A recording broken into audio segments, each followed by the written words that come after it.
I first did think that I should read Rule of Wolves, but then I was like, now that I'm finally out of the reading slump, why not read The Stolen Heir? Why not read this book that I've been looking forward to so badly, that I've been so excited for? So here we are. Just a second. Anyway, so here's The Stolen Heir. I thought I should just show the cover one more time and hold this book in my hand like this, because I'm going to take the dust jacket off before reading it so that I don't ruin it or anything. It's white. I love white covers, but they also scare me so much because they can easily be ruined, you know. Anyway, I'm gonna start my book. Oh, and before I do, because I don't want to stop every sometime, which I know is still going to happen because I can't sit without talking about the book I'm reading. Anyway, I just wanted to talk about the map. I was so excited when I got the book. I was like, let's see what this map has. And this map was so different than the maps of the Folk of the Air. And yeah, I just wanted to share how neat it is. See? Like, it's so neat. I love it. I love how neat it is. Okay, I'll get back to you when I want to talk about the book with you. I really love this thing in Holly Black books, by the way. These drawings. Love it. Love the detail. I think this vlog is already too long for me to add another spoiler-free section for it, so I'm gonna make a separate video for it, and you could watch it if you don't want to be spoiled but need to know my thoughts about the book or something. Yeah. Just in case you haven't read the book and you don't want to be spoiled, I really would suggest that you pause this video and come back later when you have read the book. I am on chapter 3 right now, and it's the time she's recalling, I think, and she's telling us when Medoc was waging the war against Elfame and she was held prisoner by Lady Nor and Lord Jarl, and she was tied in the camp, and Oak sneaked into the camp and played games with her. Like, that was so sweet. Things like this remind me of Jude so much. Like, it's not a perfect parallel or something, but I remember Jude once saying in The Wicked King that she was not a child anymore and did not need comfort any longer. It's the next day. In chapter 4, Oak gets hit by an arrow and it has poison on it, and due to that he falls into sleep. You know, he becomes unconscious, and even in his unconscious state he's saying, Jude, we can't just let him die. And when he did that in his unconscious state, at first I was like, not Cardan, it cannot be Cardan, because in my head he just cannot die. That's impossible. It cannot happen. Jude won't let it happen. But then I was like, who else could it be? You know, because you wouldn't just talk about someone in your unconscious state if they weren't important to you. So I was like, who is so important that he's so concerned about them? So that was one thing. And the other thing is, like, right on the next page, Hyacinth tells 𝐒𝐸𝑟𝑒𝑛 to not fall under Prince Oak's spell. He's not what he seems. The moment I read it, I was like, this guy is lying. Like, that's a lie. He cannot mean that. And then I was like justifying it to myself, like, nobody is what they seem, you know, so whatever. He's just implying double meaning like fairies usually do, and whatever the meaning he's implying, I'm not gonna accept it. But then I was like, fairies cannot lie, so there is something that Oak is hiding and all that. And even though I was telling myself that Hyacinth is only doing this to conjure up some doubt in 𝐒𝐸𝑟𝑒𝑛 so that she doesn't trust Oak and they don't become a team or anything, I was like, still, what if he's telling the truth? So anyway, I kind of ignored it. There's this scene between Oak and 𝐒𝐸𝑟𝑒𝑛, and 𝐒𝐸𝑟𝑒𝑛 says, I imagine you thought you'd never see me again. And then Oak was smiling and his smile just went away and he was all serious, you know, straight face, and he was like, that did seem to be what you wanted. And you know, if he gets hurt, I'm gonna be hurt. Nobody hurt him. I know it's not that important, but I wanted to talk about this line. 𝐒𝐸𝑟𝑒𝑛 is thinking, the boy who'd been my friend disappearing into a man I don't know. That was sad, but it's plainly written. But the way Holly Black writes it, you know, the vibe she gives, the way she sets it all up and makes me feel.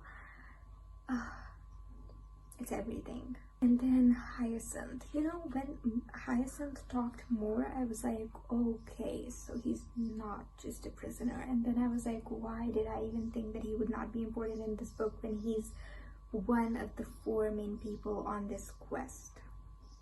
That felt like common sense. But I don't know, I wasn't taking him seriously in the start, but right after these 2 dialogues, I was like, okay man, you are not just a character and be forgotten later, you're an important side character. Okay, I don't trust you. I'm gonna have my eye on you.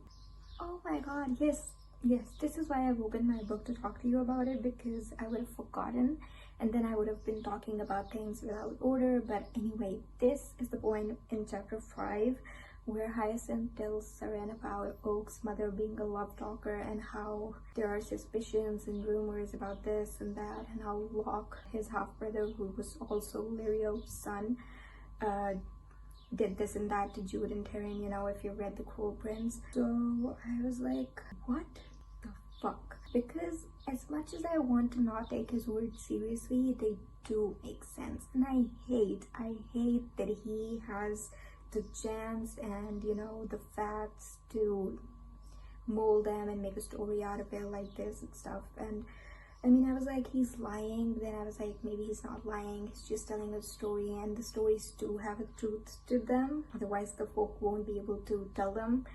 So I'm like, what is he doing? What is he hiding? And then there's that thing about we can't just let him die. Who's dying? It can't be mid-talk. Nobody cares about him.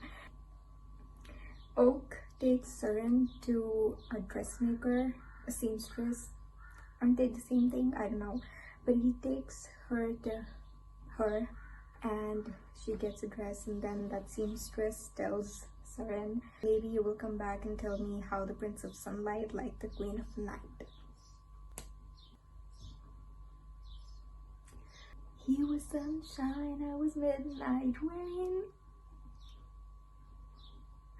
That's so true. That's so them. I love it. I love this. The scene where Oak brushes her hair, that was so lovely, so beautiful, so romantic as well. I loved it. I love this boy. I love him. I love Oak and 𝐒𝐤ren already. I love the book already. I've only read like till chapter 5 and it ends on page number 103 in my book, and I'm like, why were people like, this book isn't good and it's so slow and nothing happens? And I mean, I'm sorry, but I think I said this before, but in case I didn't, even The Cruel Prince was very slow, because I remember that when I first read it, I was like, this is so slow, but like it was so interesting that I didn't care for it to being slow. And even though there was a time 1 or 2 years ago when I was like, I'm a fast-paced reader, like I need the books to be fast-paced, I have learned over time that I enjoy any type of writing if it's written well, according to me, if it's to my taste. And the way Holly Black writes slow-paced stuff, it's well done. I love it. So even though people say it's slow and all, first of all, I'm not feeling like the book is slow. It's going perfectly fine. In fact, a lot has happened so far. And it's written so well, the vibe is all there. It's not like, you know, I'm not feeling like, oh, I wanted to read this book to go to the same world and have the same vibes, but I'm so disappointed. It's so different because these characters are not Jude and Cardan, because they aren't Jude and Cardan, and I'm reading this book for Oak and 𝐒𝐤ren.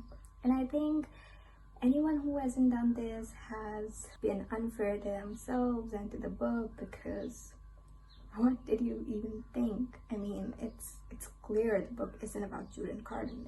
It's 𝐒𝐤ren's book. So, anyway, I'm done defending her. Not that she needed it. I don't know if she needs it or not, but if she does, I will defend her. This isn't about Oak or 𝐒𝐤ren, and it's not relevant to them. It's about Cardan. It's just that I recently reread The Folk of the Air. If you've watched my vlog, you know that I mentioned in it that I read a post, and that post made me realize that Cardan had never actually been cruel. Like, I've always on each reread thought that he was cruel in the start, but then I realized that he wasn't. It was only a picture that was created and that got fixed in our heads as readers. I don't know if that happened to everyone, but it happened to me, and it was fixed over there in my head. It was like slowly he wasn't cruel anymore. So the thing is that the only cruel thing that Cardan did in the Folk of the Year, the Folk of the Year, was what he did in the start of The Cruel Prince, when we see through Jude's eyes that he's ripping off a boy's wings just because he wouldn't bow to Cardan. Like, that was the only actual cruel thing that he had done. All other things that he's done have been malicious and, you know, like terrible, and all the bullying and all, but none of those things can be said to be cruel, you know, to the level at which we know Furies to be cruel. I was just talking about that in that vlog, that was the only cool thing that Cardan had done. And now in the Stolen Heir in chapter 6, I read that this guy, Oak's knight, Tiernan or Tiernan, I don't know what his name is pronounced like, he tells 𝐒𝐤ren that Hyacinth had heard awful things of the new High King, that he pulled the wings off of folk who wouldn't bow to him, that sort of stuff. And again, I just want to emphasize that whenever people talk about Cardan being cruel and awful, they don't talk about anything else. The only thing they ever talk about is him ripping off that boy's wings and, you know, that sort of stuff. Like, it's written, that sort of stuff. There's literally nothing else to be mentioned, you know, to be recalled. The only reason I'm sharing this is that I love seeing proof of this. It's very satisfying for me that I reread the trilogy only recently, and I read a post and I realized this, and it felt so good. And now that I'm reading another book, there's plain proof over here that there's nothing else cool that Cardan had done. So please, to the people who compare him to certain other very weird characters, please stop. Cardan is not comparable to other characters, you know.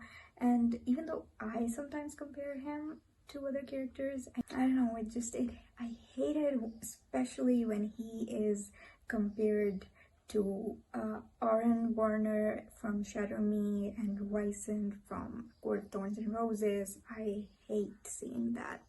Just spare my boy, spare him. I haven't even finished chapter 6 and I'm already back to talk about some things. Another very small thing, but I absolutely love how Oak is mentioned as sunlight and sunshine again and again. The moment I read it, I'm like all heart eyes and hearts all around my head and hearts everywhere, you know. I'm in love. And I know it doesn't make sense because we haven't really had any character development or anything if you talk about the books and the characters objectively. But like, I think I'm biased and I'm in love already, and that's all I'm able to talk about. It's mentioned after a scene that I'm going to talk about, but I'll talk about it after this. Oak laughs and she's like, Oak liking me is as silly as the sun liking a storm. And it's only been 3 times and it's not like, wow. But I love Oak being called sunshine again and again, and my girl being like the queen of night and the storm and, you know, all of that. But it's so sad. Ren's life and her point of view and the way she thinks and feels, it makes me feel so sad for her. Ren is thinking, I think of cowering beneath the bed in his room during the Battle of the Serpent and shove the memory from my mind. I don't want to think about back then. Just as I do not want to think about how, despite Hyacinth's warnings, I am ready to eat out of the prince's hand as tamely as a dove. It's too easy. I'm hungry for kindness, hungry for attention. I want and want and want. And I wanted to quote the whole thing because this whole thing was like meaningful to me. But the point of focus over here is the line where she's like, I don't want to think about back then. And I find that so relatable because I totally understand the feeling. where you're like, you knew a person some time ago when you meet them again, and you just don't want to think about how you felt about them and what happened between you two back then, because so much has happened in the time since, and you're like, you cannot afford to just, you know, let those old times cloud your judgment of the person in the present, because the person they are now, you do not know them.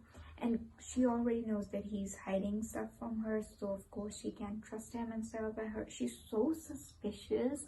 She is so suspicious. She's not able to trust anyone, and that is so understandable, especially after this scene. It's right on the next page. Oak is like, you could have come to see me if you needed something. I laugh at that. You. He frowns down at me with his amber eyes. Why not? And then she thinks, the enormity of reasons catches in my mouth. He's a principal of fame, and I am a disgraced child of traitors. He befriends everyone from the troll guard at the entrance to all those Cardan mansion back at the high court, while I have spent years alone in the woods. But most of all, because he could have asked his sister to allow me to stay on the shifting isles and didn't. That hit me. That just got to me. It's like, it makes it so understandable why she's like the way she is with Oak, even though he helped her and he was so nice to her. It's like she expected that of him, and because that did not happen, it hurt her, and I can feel that hurt. I can feel it already, and it makes me sad, so sad. And right after that, she's like, perhaps I want to save the favor you still owe me, and he laughs, and that's when she's like, oh, liking me the silliest, the soul liking storm, but that doesn't stop my desire for it. That's when it happens, and oh my god. And then right after a paragraph, she's like, if he wants to charm me, the least I can do is make it cost him. And I'm like, I get you, girl. I totally understand you. I get why you are not able to trust him, and you have your own suspicions, and you can't let your guard down. And I mean, after whatever she's been through, everything that she's been through, it makes sense. But I'm not able to explain. And then on the next page, she kisses Oak, and Oak kisses her, and she's like, when he draws back, he is not wearing his usual complicated smile. Instead, he looks as though someone just slapped him. I wonder if a kiss from me is like being clawed on the cheek. Did he force himself to go through with it for the sake of keeping me on this quest, for the sake of his father and his plans? That was so sad. I'm gonna keep repeating this word because that's just how it is. Like, she's not able to think he's sincere for a single moment. She can't. And then she's like, I thought to punish him, but all I have succeeded in doing is punishing myself. And that line, I find it so relatable. On the next page, she's like, your pardon, I've had enough dancing. I think I will take my leave. When Oak says, you know where to find me if you change your mind. And then she thinks, I hate the way those words make my skin flush. Again, that is so relatable. I find it relatable because I'm familiar with the feeling of hating how someone makes you feel, especially in the moment where you're like, I don't want to feel like this, I don't want this to happen, I don't want to show this person this, and then that person makes you, you know, show it. And it makes you so angry, and you hate yourself for it, and you hate the other person for it, and just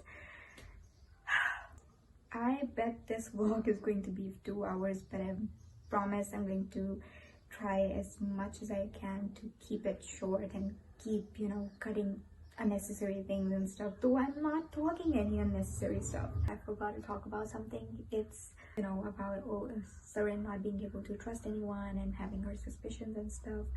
I could not help but think how there is a point in life where people are like, they consider themselves the person who does not trust anyone, and they're like, you know, I don't take anyone's word for anything because I'm not able to trust people. It's just not in me. I can't do that. But then they end up trusting the one person that they have no reason to trust at all, you know. 𝐒𝐸𝐚 is so suspicious of Oak that she's like, I don't know him. I used to know him, but he's not the same boy now. He's grown into a man I do not know, and she's not able to trust him, you know. And I can't help but think how she's so ready to trust Hyacinth just because he told 𝐒𝐸𝐚 something that Oak had not told her himself.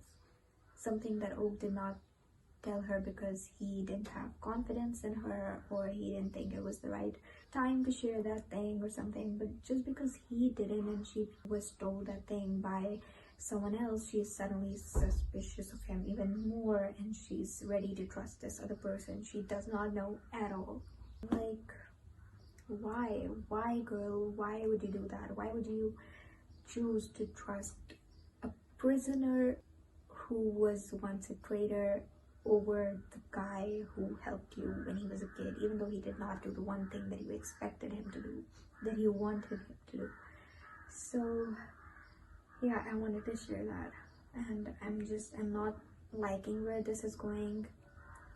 And since we're talking spoilers, let me tell you already, I already got spoiled for one main thing that happens in this book, and that is the ending. So I know that 𝐒𝐸𝐚 makes Oak her prisoner or something. I don't know the exact thing, but the spoiler I got indicated this. And now that I'm reading it, I can see why she would do that. But I cannot help but think, why through a whole book would she trust Hyacinth and someone else over Oak? Why? The last time I updated you, I was in chapter 6 and I was stopping every sometime to talk about the book, but now I am on chapter 10 and a lot has happened, and that does not mean that I'm going to be skipping over the details. I'm going to talk about all the things, almost all the things that I have tapped so far. A shocking thing, the most shocking thing for me, the first most shocking thing I think, is that Hyacinth swore his fealty to 𝐒𝐸𝐚. Like he did that, and I was like, what? Because I did not see that coming. I thought that he would betray her or, you know, use her or something. I did not think that he would become so loyal to her. But then the moment he swears his loyalty, 𝐒𝐸𝐚 panics and she's thinking, I do not want that responsibility. I have seen what power does to people, and I have seen those who pledge loyalty come to resent those oaths and wish for the destruction of the one who holds them. I was nevertheless free when I ruled. And I was like, I get you, girl. I get you. Like, I was feeling for her. I was literally feeling for her. I'm not kidding, but I wasn't able to, you know, get over my shock of how Hyacinth just swore his fealty to her. Anyway, so she freed him and the two mortals, and then she got caught, and oh my god, the way Oak seemed so betrayed, I cannot get over that. Like, that hurt me for him. But before that happens, there is this scene where Oak is not fighting the ogres who were hurting him, who were provoking him or something, and he's not fighting them. But then 𝐒𝐸𝐚 appears over there after freeing Hyacinth, and he looks at her, and the ogre's attention shifts to 𝐒𝐸𝐚, and they say something about her, and Oak just, you know, his voice hardens and he says, "You're witless enough not to know the difference between eating a rock and a sweetmeat until your teeth crack. But know this, she is not to be touched."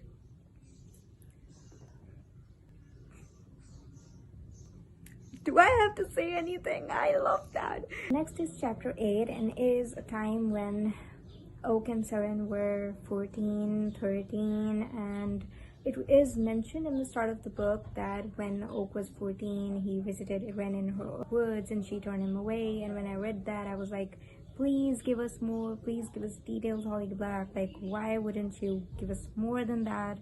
I need to know what happened between them. Why would she turn him away? And even though we kind of know the reason, I was wanting that. But then I forgot about that after we got the reason, and I was like, okay, fine, sure. But then in chapter 8, we got the detail, we got the whole interaction, a whole scene, and I was like, this woman never disappoints. She gives me everything that I need. I mean, this book is not lacking in any way, according to me.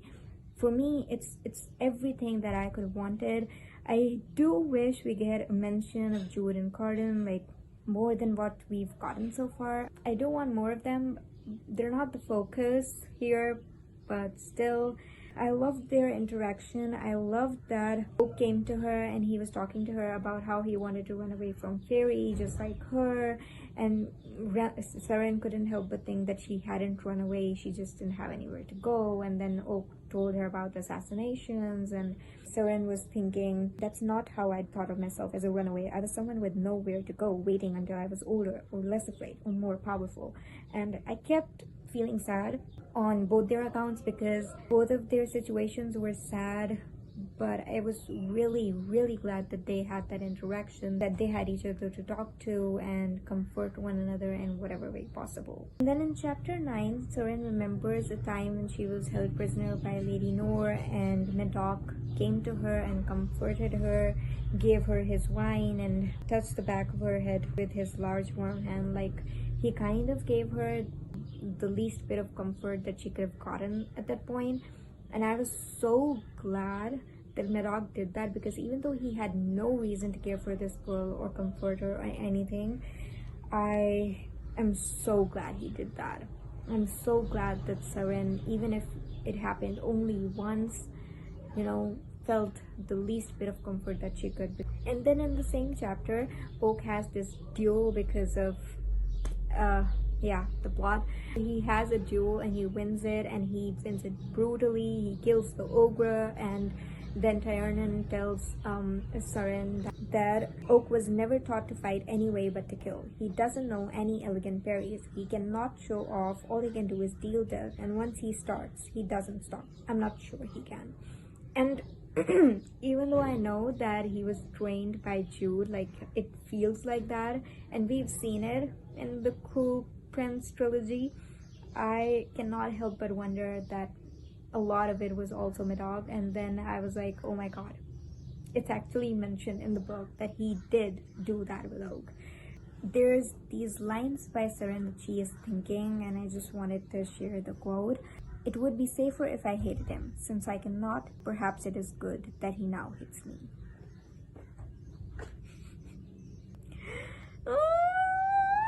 Yeah, you get me now. I don't know if you get me, but anyway, I just they're both making me feel, you know, and that's all I ever want from characters in a book. Holly Black is just giving me so much satisfaction with this book.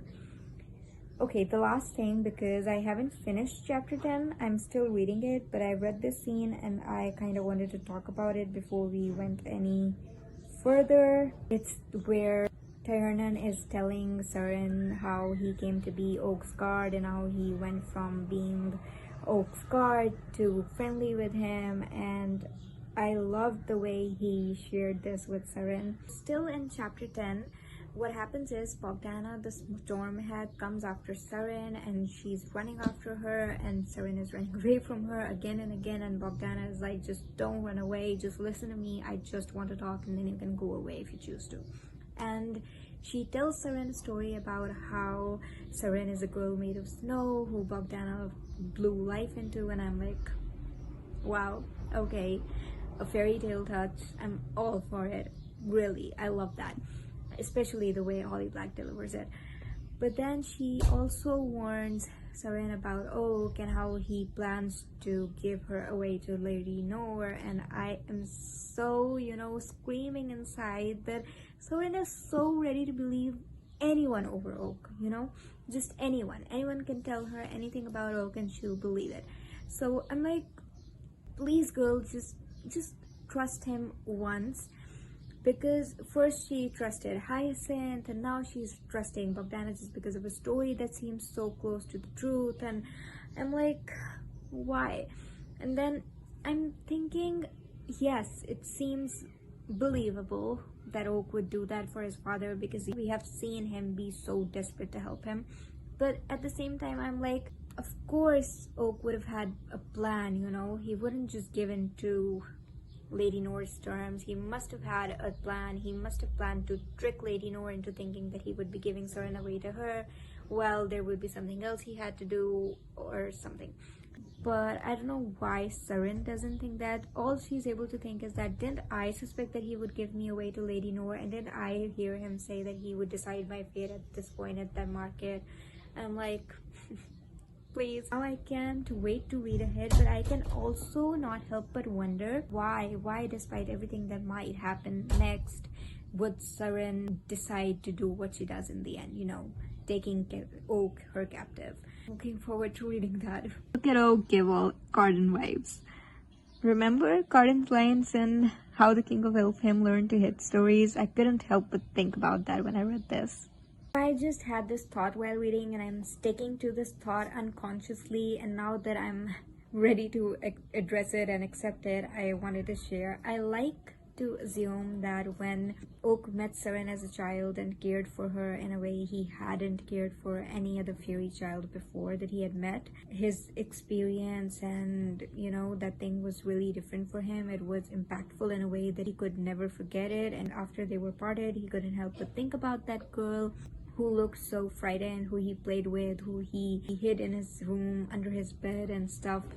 So, you know, thinking about how he went to her in the woods and she turned him away, I can't help but think how hurt he would have been, you know, kind of as hurt as 𝐒𝐸𝐿 felt when she literally saw that Oak would not say a word to Jude about letting her stay. I feel like, and I like to think, that he started falling for 𝐒𝐸𝐿 in the time when they were parted, and he kept remembering her and thinking about her. No matter how many people, how many fairies he made out with, he could never stop thinking about this girl. And I feel like he keeps falling for her a little the more they interact, but I don't know what to make of all this. And now this thing, listen to me read this out. Oak rolled himself up in his damp cloak. He looks at me as though he wants to say something, but when I refuse to meet his gaze, he settles down to sleep. I am glad. And I am mad. All this averting gazes, ignoring one another, not making eye contact, it's going to eat at me. It actually is eating at me. I can't stand this. Right after the lines that I just shared, 𝐒𝐸𝐿 is like, I am not as skilled at hiding my feelings as I would like. Girl, shut up. Shut up. You are so skilled at it, you have no idea, because Oak cannot tell when you are lying and when you are telling the truth, and if you're sincere and loyal to him, and if you're going to betray him again. He can't tell. Never. So just stop. So much in just this one page. Good morning. It's the next day, the third day of me reading The Stolen Heir. I just continued reading and I finished chapter 12. But even though I was not, reading much all this time in the morning, I was just sitting before iftar time. It's Ramadan going on, you guys know. So before that time, I was just sitting and thinking about how I keep talking about 𝐒𝐸𝐿 being so mistrusting and not trusting Oak, trusting anyone over him, Hyacinth and Bogdana, but just not Oak, even though she should. I realized that even Oak is the same. Just because we're not getting his point of view, I was so focused on 𝐒𝐸𝐿 and what she thinks and how she feels. But even Oak is the same. He's as mistrusting as her. Like, he's not ready to believe her, especially after being betrayed by her once. But this time, 𝐒𝐸𝐿 really does decide to escape, and she kind of does it successfully, or so she thinks, but then she realizes that Oak was just playing her while she was playing him, and he tricked her into believing that she was doing it also good. But then she had to come back because, of course, it was not successful. And then she thinks, I let myself believe I had fooled him at the very moment he was fooling me. He was as deceptive as the rest of his family. More, maybe. He never let down his guard with me. Not once. And I was like, wow, I've just been on and on about this girl not being trusting, and now I'm like, okay, it's two-way thing, you know? And then, oh my god, there's this one scene. She's like, whom have you fallen in love with? And the first thing he says, well, there was you. I was like, he said it, and then right after that, in the same sentence, he's like, when we were children. Like, that love isn't present anymore. Okay, we get it. You guys have not been together in a long time. You don't even know one another now. And then she's like, me, and he explains, you didn't know? Oh yes, though you were a year my senior, and it was hopeless. I absolutely mooned over you. When you were gone from court, I refused any food but tea and toast for a month.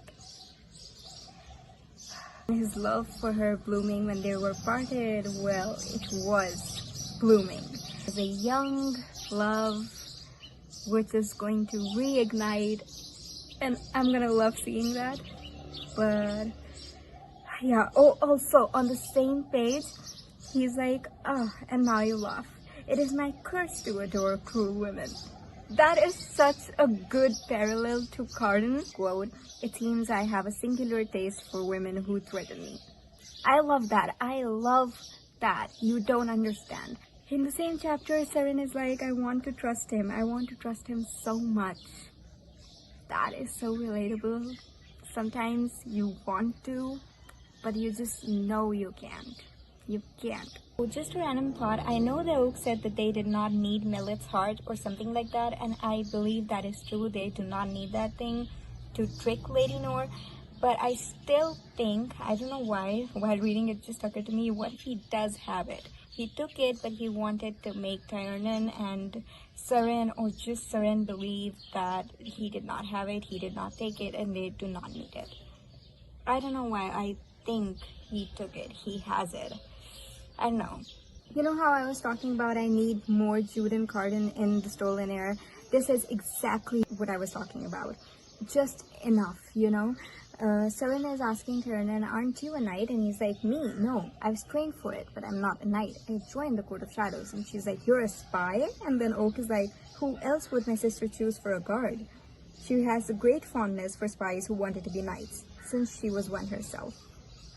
This is exactly the sort of thing, the kind of details that I need to satisfy my soul. I am so glad that I got this. It's, you know, it's not much, but considering it's not even their book, this much is enough. It's enough for me. Holly Black and her quotes, you guys. Sometimes life gives us the terrible gift of our own wishes come true. And the way it parallels how 𝐒𝐤𝐚's story started. Damn. I'm in chapter 13 and Oak is poisoned again. This time he took the poison, but anyway, he's unconscious again because of that, and he's muttering. My sister thinks that she's the only one who can take poison, but I am poison. Poison in my blood. I poison everything I touch. Get this. It's been mentioned before as well in the book, and I'm like, please give me some explanation, you know, because I really want to understand why Oak is like this, why he thinks that he ruins everything. Why would he think that? And then in the next line, 𝐒𝐤𝐚 is thinking, that's such a strange thing to hear him say, everyone adores him. And yet, I recall him running away at 13. Sure, so many things were his fault. Yeah, we caught that scene, but I can't wait to get Oak's point of view. I can't wait for the next book because I really need to know, or I need him to share with 𝐒𝐤𝐚 why he feels like this, why he thinks that. What has happened, Oak? What happened to you, boy? I am going crazy because Oak never forgot her, and he remembered her and he talked about her. The one girl he met and fell for as a child in the way of children. That girl, oh my god, of course he thinks that she didn't like him. The more that you say, the less I know. Well, I have read till page 301, like it's almost 300 pages. Only this portion of the book is left, and I have no idea what to think. I cannot make of, anything. Like, I cannot think what would lead to the end that I'm spoiled about. I'm not even sure I have the right spoiler at this point. And I don't know, they have 𝐒𝐸𝐚 and her mouth, they have put a rope in it and tied it at the back of her head, so like she's not going to be able to speak. So of course she won't be able to command Lady Nor, and they haven't spoken to her yet. She hasn't said anything, and I'm dreading what's gonna happen and how it's gonna lead to that end that I know of. Let's see.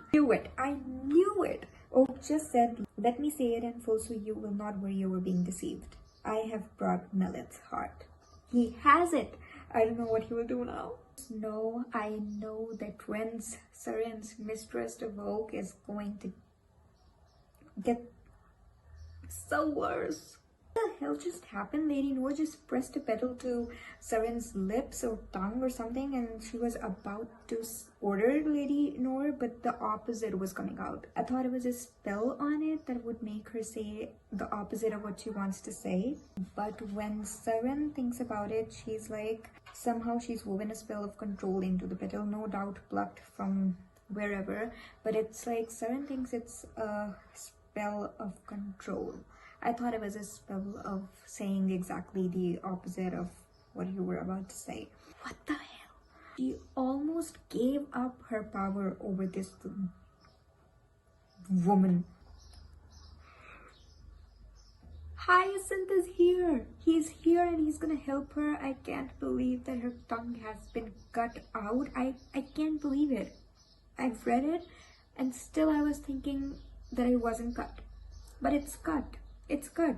She's like, "I've lost my tongue and perhaps my hope." And I'm like, yeah, it's really gone. And all I'm thinking is if she's made of sticks and snow and stuff like that, then she can get a new tongue.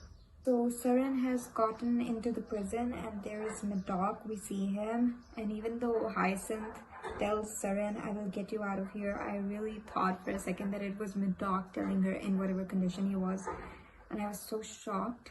So 𝐒𝐸𝐚 slept in the prison, and when she wakes up, she listens to Oak talking to 𝐒𝐚, and 𝐒𝐚 is like, "What happens when she discovers how you deceived her? When she realizes her role in your plan?" And Oak is like, "She will have to decide how much she hates me." 𝐒𝐚 says, "Kill her while you can," and Oak is like, "That's your answer to everything." But I can't help but think of how he was planning to deceive her. Like, I did not even for a second think that Oak would be deceiving 𝐒𝐸𝐚. But if he has a valid reason and if it's true and whatever, then I think it makes sense that 𝐒𝐸𝐚 would take him, her prisoner, it only makes sense. If I hadn't overheard what he'd said to his father, I would never have believed he had a secret so terrible he thought I would hate him for it. Me too, girl, me too. So Hyacinth sent a key to 𝐒𝐸𝐚 and she's managed to get herself out of the prison, but somehow she has decided that she is not going to go to that place where Hyacinth told her to meet him, and instead she's like, "I need to deal with Lady Nor." Now I don't know what to think because she cannot even talk, so like how is she thinking of dealing with Lady Nor, especially all on her own? Well, I don't know. I've seen some people say that the plot was very predictable, but for me, it's not. 𝐒𝐸𝐚 does finally come to her senses and she's like, "What was I thinking coming here all alone?" But then she finds a bone and she's thinking it's Mab's bone, and she's thinking that if Lady Nor can use it for this and that, then I can use it to grow back my tongue. And I'm like, please let it happen, please. And of course it has to. She's the protagonist. She can't just go through the books. There's a whole sequel left and she needs to talk. The hell?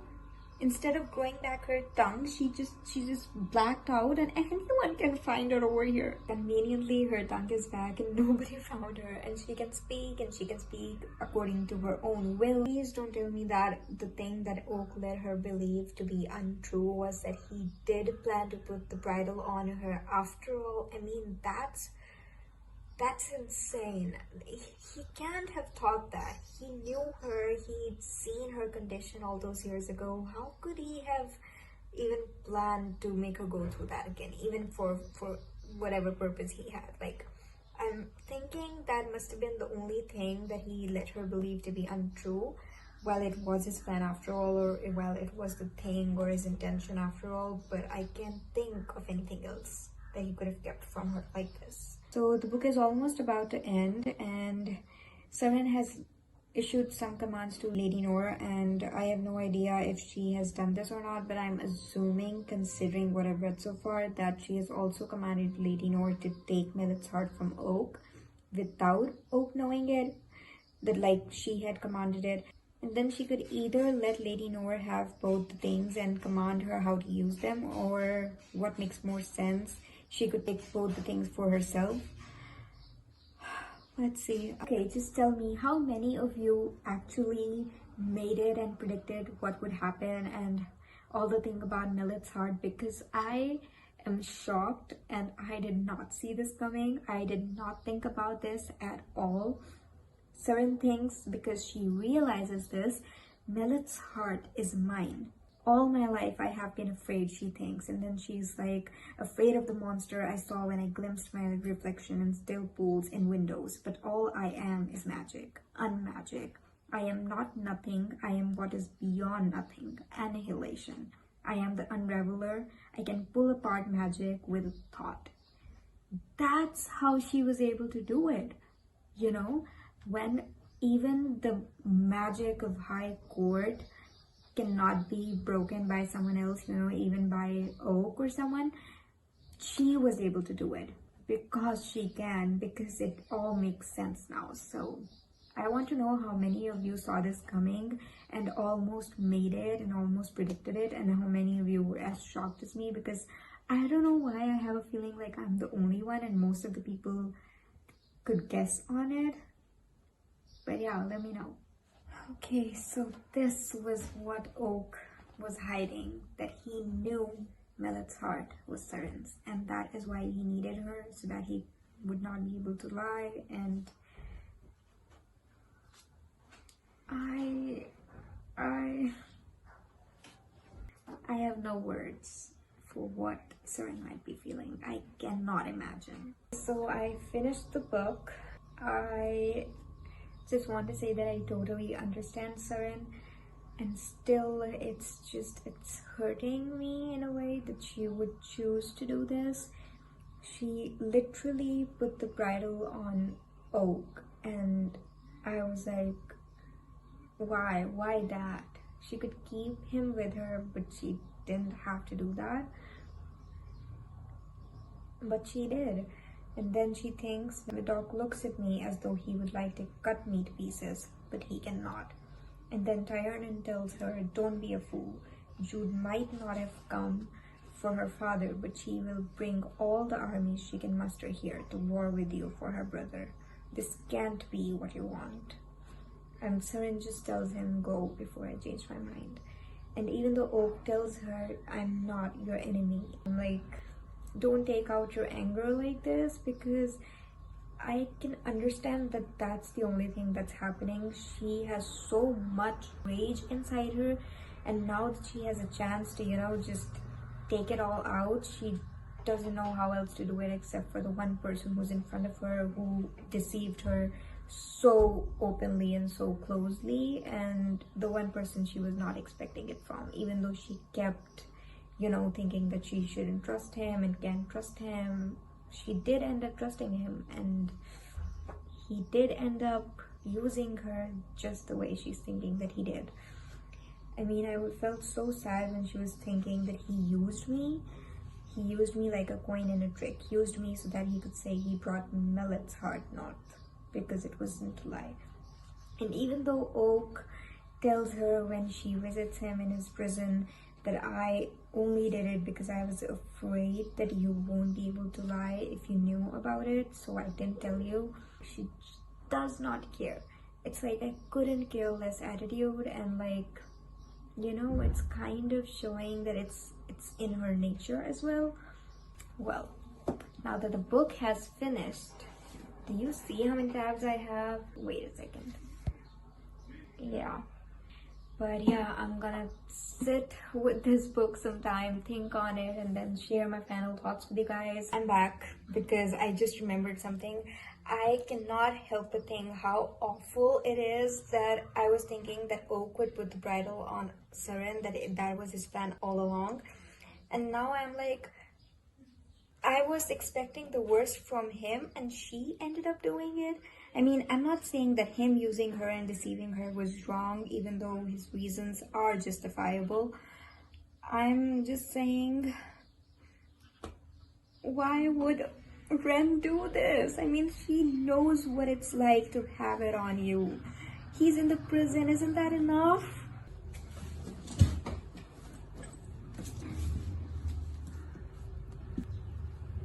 Hi. So yesterday I could not make myself talk about the book. I just sat with the book, thought about it. I was putting together all the parallels that I was noticing, that I noticed before, and I was kind of just, busy taking pictures, putting together all the parallels, and then also downloading an ebook for the Stolen Heir so that I can sometimes just read it on my phone and I don't have to take out my book all the time, because I make a lot of posts on Tumblr and most of the time I just add screenshots of the ebook. So yeah, I was doing that, and then I was just kind of writing down my thoughts in my phone, because I'm usually able to put together my thoughts well when I write them.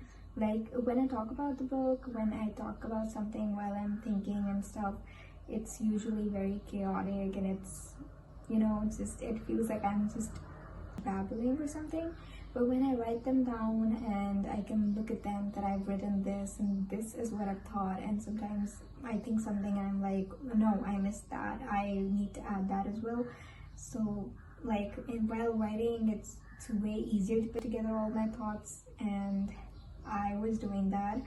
So I still have no idea how to sum it up in this video. So right now, let's talk about that ending first. Wow, I loved that.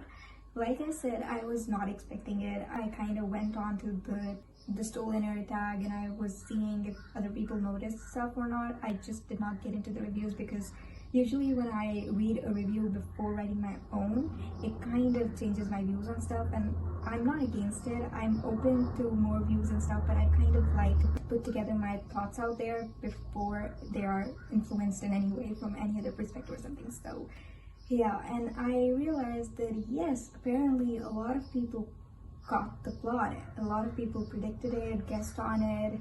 Earlier or later they did. A lot of people saw what was coming. I did not. I did not expect that a girl made of snow and sticks and stuff would have Millet's heart in her chest. Like, I did not think that. I don't know why. When I read the story that Bogdana was telling 𝐒𝐤ren, I just thought that it was kind of like a fairy tale thing in Holly Black's fairy way, So I just thought that Bogdana somehow blew life into her, like she had that ability and she could do that. I did not think of the heart. But let's just talk about this line, okay? Let's just talk about this last page. 𝐒𝐤ren goes to visit Oak in the prisons, and Oak is like, Ren, talk to me. And she thinks, what would be the point? I know he will twist me around his finger with words. I know that if I give him half the chance, the love-starved creature that I am, I will be under his spell. With him, I am forever a night-blooming flower, attracted and repelled by the heat of the sun. This was the only thing that was left, this last time that she had to call him like the sun and sunshine and stuff. And then he's like, let me explain, let me atone. And she's like, is silent. She just does not say a word. Oak is like shouting, talk to me, Ren, taking her name. And the last line that she's thinking, it's coward that I am. I flee, my heart thundering, my hands shaking, but I can't pretend that I don't like the sound of him screaming my name. bad bitch energy. She's just in that mode now. She's just, her bad bitch mode is activated at this point. Okay, so I kind of just wanted to talk about this last scene and how I'm really, you know, I really love the ending.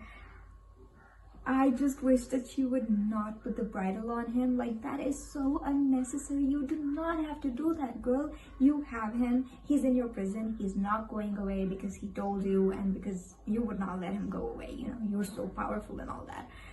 But why put the bridle on him? Oh my god, you know what it is. You know how it feels to be in it, have it on you and stuff. And you would still make him go through that. I mean, I know when you're hurt, when you've seen that you know your gut was telling you all the time that you just should not trust this guy, and all the people who you should not trust either have been warning you about him, and you're like, okay, yeah, I'm gonna take their warning, but you still end up trusting that guy, and he wins that trust in a way as well. He it's not like he doesn't do anything, he earns it in his own way, and then he betrays her. And even though Oak's reasons are justifiable and acceptable and understandable, I get why Ren would be, you know, all frustrated and irritated and full of rage, and she doesn't know how to take it out. And this is the closest person who's, you know, also the last person who did something bad to her, something so unexpected and hurting someone she did not expect it from, that she's like, you know what, you take it, you take all my rage, I'm gonna dump it all on you. And I'm like, Ren is so relatable, so understandable, that I cannot even fault this girl. Like, what else should she do? But you know, this monster thing, this whole full of rage monster girl mode that is now activated, even though she is that, and we know that since, you know, the folk of the year. I'm really excited to read the next book. And I kind of came out because there's work happening inside the house and there's a lot of noise. One of the main things is how a lot of people are so excited to see both Ren and Jude on the same page, you know, having a great fight or something, because Jude would be there for Oak and 𝐒𝐸𝐚 would be like, you know, all powerful and stuff. And while I would love to see both our queens going head to head with one another, I would also like that by the end of the second book, both of them, you know, come to a conclusion where they're like friends and equals and they treat each other with respect. And I didn't know how to put it in words, but then I found the exact words that I want to say. So it's this user on Tumblr. Their name is Slightly Rebellious Writer 23, and they've mentioned this in their tags to another post reblogs. So it's a long thing, but I'm just gonna mention the stuff that I am talking about. And it is, I think Jude would respect a fellow feral queen who brought a green and dry man to his knees. Damn, I love that and I want that. I would die to see that. So yeah, let's talk about 𝐒𝐸𝐚 now. So we see 𝐒𝐸𝐚 through the book going from this girl who lived in isolation and felt like screaming or biting if someone came too close to her, leading, you know, from all those moments to the moment where she decides that she is going to be so much more than she has stayed like and was made to be like. After all that she'd been through, it leads to the moment where she decides she's going to be the monster girl that she really is. And I loved seeing that. About Oak though, we don't get much. It's 𝐒𝐸𝐚's POV, of course, but as much as we get and we see this boy who used to be a very teasing boy who used to play tricks on his sisters and stuff like that, turned into this boy who everyone calls the sunshine and stuff like that, but is also capable of murdering people, you know, just in seconds. And he doesn't even feel like he did something awful. He just does it. I think it's going to rain. Oh my god, I keep changing places, but just a second and I'll continue when I go inside. Yeah, I'm all settled inside now. So as I was saying, as much as I've liked to see Oak grown into this boy with all easy smiles and easy charm, it's also very clear that he's grown up with a little of all his family's personality in him. Like, he's the charmer who acts the fool but isn't, and he won't raise a sword against someone who is actually going to hurt him, but then he also is capable of activating that murder mode. And then he's like, he doesn't want to have anything to do with the court or becoming high king or anything, but then he also acts like a puppy around this girl queen's feet that he used to know as a child and cared for, tending to her wounds and stuff. I kind of love that. But you see what I mean? There's this whole thing about, I can see all his family in him. I mean, after knowing 𝐒𝐤𝐼𝐚's gift about that love talker thing, I can even see a bit of Locke in him. Anyway, coming to the topic where most people are like, Oak and 𝐒𝐤𝐼𝐚 are so flat, their characters are so bland and boring, and the whole book is boring. Hear me out. If you went into this book expecting a character arc from 𝐒𝐤𝐼𝐚 like the ones of Jude from the Folk of the Air and Hazel from the Darkest Part of the Forest, I understand your disappointment. It's understandable. I haven't reread the latter in some time though, so I do not remember a lot of details and cannot make a comparison with it. However, just because I am not disappointed in the Stolen Heir on the whole does not mean that I do not crave all the things that most people are talking about, all the things that we did not get but could have. I understand we can know Oak much through 𝐒𝐤𝐼𝐚's POV as much as we got to know Cardan from Jude's POV, because while Jude grew up with Cardan, seeing him and experiencing his cruelty, 𝐒𝐤𝐼𝐚 has lived a life of isolation and hasn't met Oak in a few years. A lot happens in a few years, so of course she cannot possibly know much about him. I didn't really think about the comparisons between The Cruel Prince and The Stolen Heir on the whole as a book, you know. I was just kind of seeing parallels within the perspectives. Jude and 𝐒𝐤𝐼𝐚, Oak and Cardan, and you know, just the side characters and the plot on the whole. Like, I was not really seeing the whole picture, but after having sat on it and thought about the book and all, I can see a few similar things that Holly tried but didn't exactly work the same way in The Stolen Heir. It's like, just in case I start babbling, please know that I'm trying to put this out to you as clearly as I can. I am trying, but anyway. So the first thing is, in The Cruel Prince, Holly Black gives us a chapter where Jude, being the narrator, tells us 3 things about her past which show us why she is so afraid and what all she has been through, what she has experienced, and why she thinks the way she does. So it was a lot of insight in just a few pages, you know. It was so well done. But in The Stolen Heir, no matter how much Holly gives us, it feels like it's so less.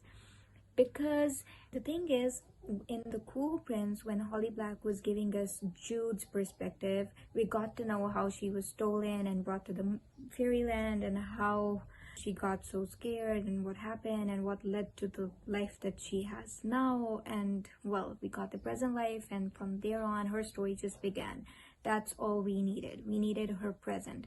But in Ren's case, I feel like her story would have been way more satisfying if we also got more of her past, you know, because in Jude's case, we didn't actually need it. I mean, if we would have gotten it, it would have been great, but we didn't need it. In Ren's case, I feel like we needed more because, well, a girl who has been living all on her own all these years, there's got to be a lot more that she's learned on her own than just, you know, that she can break curses and take her revenge on the folk like that and visit her own family and stuff.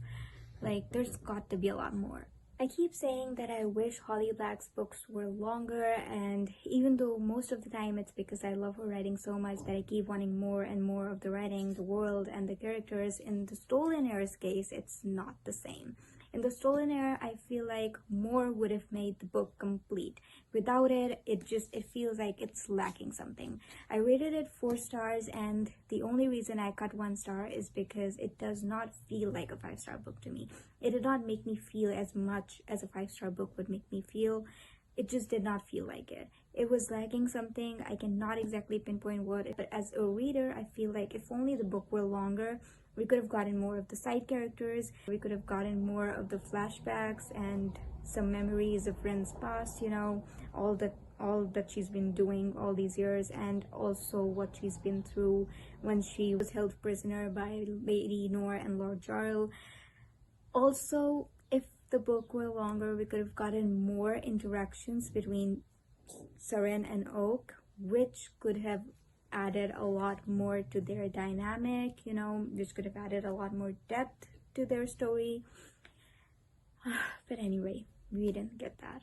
To sum it all up and to conclude this vlog and my thoughts about this book, let me just say that I really like that while in The Folk of the Air, Holly Black gave us fairy court politics and her legendary delivery of enemies to lovers trope. She just did it for me, you know. But yeah, coming back to the Stolen Heir, I really like that in this book she took us on a quest where we visited more of fairy and met more creatures, and also got the friends to strangers trope delivered so well. For me, it was beautiful. 𝐒𝐸𝐚's need for love and care, along with her yearning and attraction for Oak, it really made me feel.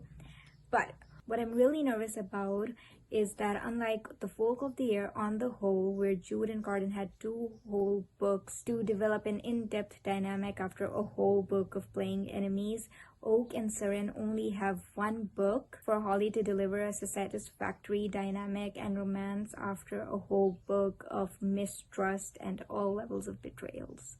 Yeah, how is she gonna do that? I have no idea. I hope it's gonna be good, but I can feel that it's never gonna be, you know, at the same level as The Folk of the Air. And I'm not trying to be or acting like one of those people who were like, just because there was no Jude and Cardan, this whole book is just trash. I'm not saying that, but I am saying that I'm expecting more in the next book. I really hope that Holly makes the next book longer, since it's a duology and we need so much from it. Not only are we going to get Oak's point of view, who is basically a prisoner at this point and is going to be in the start of the next book, but also because we need more Jude and Cardan cameos, you know. Well, anyway, I have decided my next read. It's going to be Rule of Wolves, and this is one of those few, you know, rare times when I do exactly what I've planned in terms of reading or anything else. But anyway, I kind of wanted to start it yesterday, but I just could not stop thinking about the Stolen Heir. But I'll hopefully start it now that I've shared all my thoughts. But that's all for this video, and if you want more Jude and Cardan content or the Stolen Heir and the Folk of the Air content on the whole, I create a lot of it on my Instagram. This is my sign to just end this vlog. So yeah, if you want to reach out to me or follow me on any of my social media, all the links are mentioned in the description bar below as always, and I will see you soon in the next video. Bye!